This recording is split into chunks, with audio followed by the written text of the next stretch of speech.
এরকম দেখলি না নাকি এই এটা কইছে এই তুই কি করছ আবার মাদার জন্য বাবা এই পরিষ্কার করে জানি দেখবে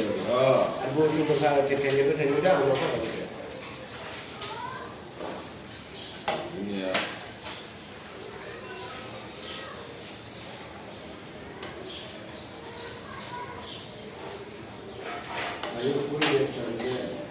সমস্যা একটা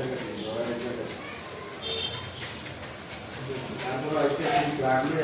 যখন মনে করেন নাকি বলছি আমার যদি আমার এখন রোববারের আগে কোনো আমার মোবাইলে নেওয়া হতো কথা বুঝলেন আজকে আমি কখন আগে আসি বাড়ি আমি ভালো কিছু একটা নবায় আসছি বাড়িতে বুঝলেন বাড়িতে এমন গেছি দিয়ে গাড়ি দিতে আছে কত তুমি মানি তুমি যেই করলে মনে হয় কিন্তু কিছু বাড়িতে উল্টা